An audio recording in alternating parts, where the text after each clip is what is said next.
This hour, as several thousand people banging saucepans and blowing whistles gathered in central Berlin to protest against Angela Merkel's plans to enforce COVID restrictions.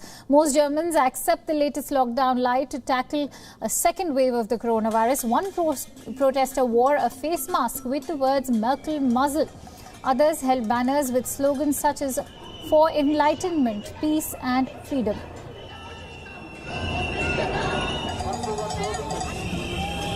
Now, most protesters were neither wearing masks nor socially distanced. Police officers in riot helmets lined up to stop demonstrators getting too close to the Parliament building.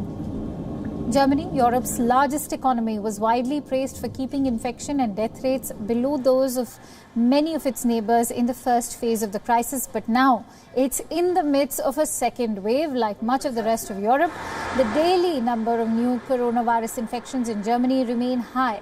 But the country's partial lockdown is having a positive effect.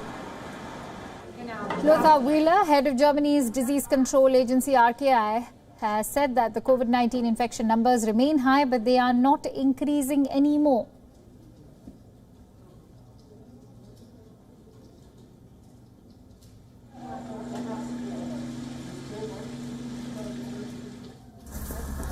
Meanwhile, the head of the World Health Organization Europe has said that fresh lockdowns in Europe are avoidable. Hans Kluge said that some health systems are being overwhelmed on the continent, where more than 29,000 deaths were recorded in the past week alone. He also said that primary schools should be kept open, adding that children and adolescents are not driving the spread of the new coronavirus known as SARS-CoV-2, and school closures are not effective. For more details, let's quickly go across to our correspondent Janelle Dumalong, who's joining us live from Berlin. Janelle, thank you for joining our broadcast. Now, why are the protests, when the partial lockdown is having an effect, why are there protests taking place? Well, as you say, thousands of protesters gathered in front of Parliament on Wednesday, and what they were doing were protesting reforms to Germany's law that would provide the legal basis for these pandemic restrictions. So basically, those reforms would lay out what the government is allowed to do in the time of a pandemic. So things like closing shops, things like banning religious services. Now, these protesters have argued that these measures are unconstitutional, that they go against their basic rights. And they've gotten a lot of attention because of how loud they've been protesting. On this particular occasion, they've even managed to break into Parliament and harass lawmakers who were going to vote on the new reforms. And these protesters, you have to say, it's like they come from all over Germany. They come from all walks of life. Some are anti-vaxxers, some are suspicious of state control, some are comparing these regulations to Nazi-era Germany while holding far-right positions themselves. So a bit of irony there for you.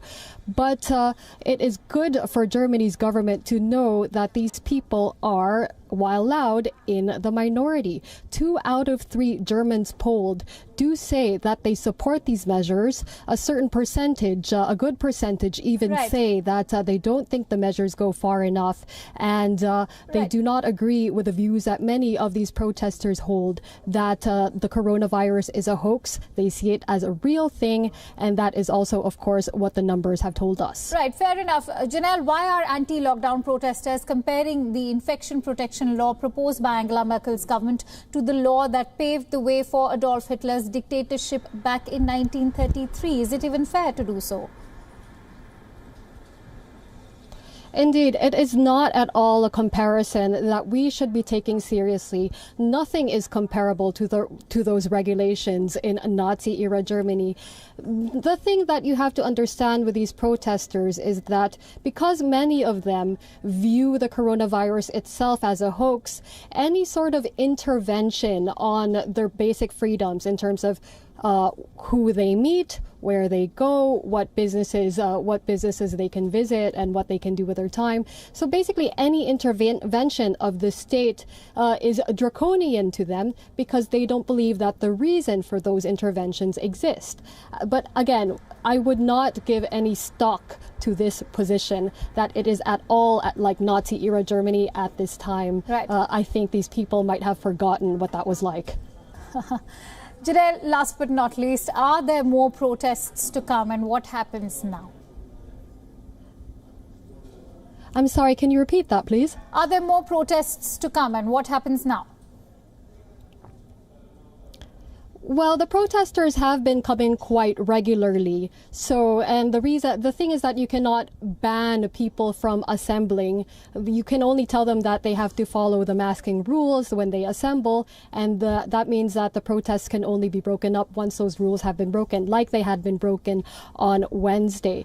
But they've been happening pretty regularly, so I wouldn't rule out any further protests. But in terms of what's happening in Germany, Angela Merkel and the 16 leaders of Germany's federal states are going to be meeting next week in order to discuss the future of these restrictions that we have in Germany. They're due to expire at the end of the month. Many are expecting a further tightening of the restrictions or at least an extension of these measures, but no one is really expecting a complete lifting of the restrictions as they now stand. That's actually right, because the German government has already made it clear that the restrictions are here to stay for a while now. On that note, thank you so much, Janelle, for bringing us your precious inputs.